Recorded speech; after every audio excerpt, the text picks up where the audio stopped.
बृहस्पतिवार का व्रत। प्राचीन समय की बात है। किसी राज्य में एक बड़ा प्रतापी तथा दानी राजा राज्य करता था।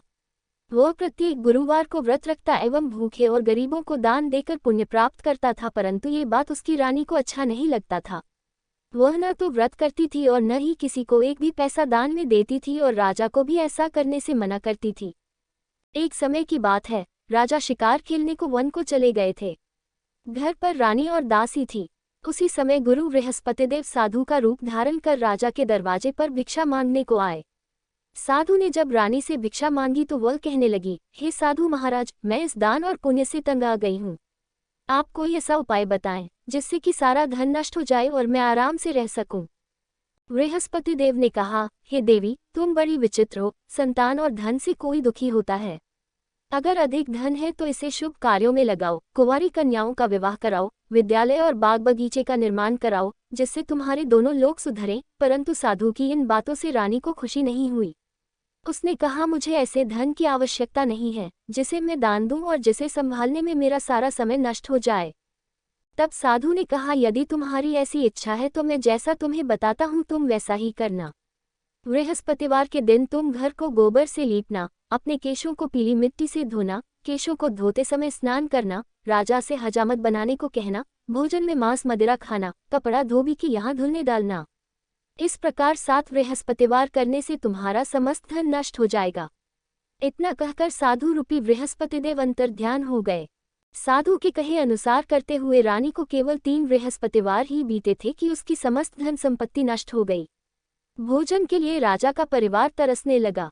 तब एक दिन राजा रानी से बोला, हे रानी, तुम यहीं रहो, मैं दूसरे देश को जाता हूँ, क्योंकि यहाँ पर सभी लोग मुझे जानते हैं, इसलिए मैं कोई छोटा कार्य नहीं कर सकता। ऐसा कहकर राजा परदेश चला गया। वहाँ वह जंगल से लकड़ी काटकर लाता और शहर में बेचता। इस तरह वह अपना जीवन व्यतीत करने लगा। इधर राजा के परदेश जाते ही रानी और दासी दुखी रहने लगी। एक बार जब रानी और दासी को 7 दिन तक बिना भोजन के रहना पड़ा, तो रानी ने अपनी दासी से कहा, हे दासी, पास ही के नगर में मेरी बहन रहती है। वह बड़ी धनवान है, तू उसके पास जा और कुछ ले आ ताकि थोड़ा बहुत गुजर बसर हो जाए। दासी रानी के बहन के पास गई। उस दिन बृहस्पतिवार था और रानी की बहन उस समय बृहस्पतिवार व्रत की कथा सुन रही थी।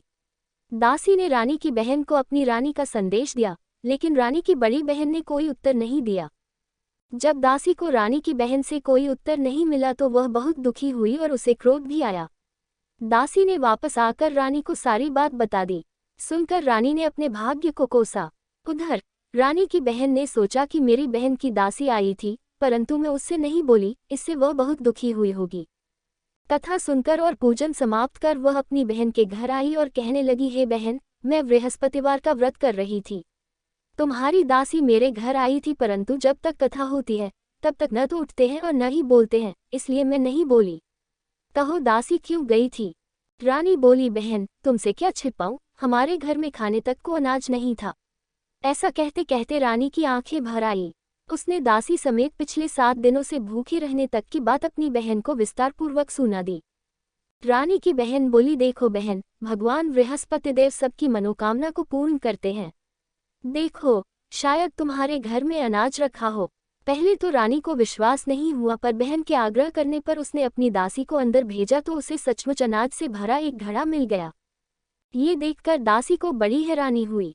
दासी रानी से कहने लगी, हे रानी, जब हमको भोजन नहीं मिलता तो हम व्रत ही तो करते हैं, इसलिए क्यों न इनसे व्रत और कथा की विधि पूछी जाए ताकि हम भी व्रत कर सके। तब रानी ने अपनी बहन से बृहस्पतिवार व्रत के बारे में पूछा। उसकी बहन ने बताया, बृहस्पतिवार के व्रत में चने की दाल और मुनक्का से विष्णु भगवान का केले की जड़ में पूजन करें तथा दीपक जलाएं, व्रत कथा सुने और पीला भोजन ही करें। इससे बृहस्पतिदेव प्रसन्न होते हैं। व्रत और पूजन विधि बतलाकर रानी की बहन अपने घर को लौट गई। 7वें रोज बाद जब गुरुवार आया तो रानी और दासी ने निश्चय अनुसार व्रत रखा। गुड़साल में जाकर चना और गुड़बीन लाए और फिर उसकी दाल से केले की जड़ तथा विष्णु भगवान का पूजन किया। अब पीला भोजन कहाँ से आए, इस बात को लेकर दोनों बहुत दुखी थे।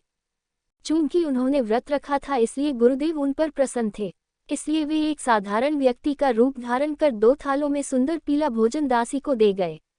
भोजन पाकर दासी प्रसन्न हुई और फिर रानी के साथ मिलकर भोजन ग्रहण किया। उसके बाद वे सभी गुरुवार को व्रत और पूजन करने लगी। बृहस्पति भगवान की कृपा से उनके पास फिर से धन संपत्ति हो गया, परंतु रानी फिर से पहले की तरह आलस्य करने लगी।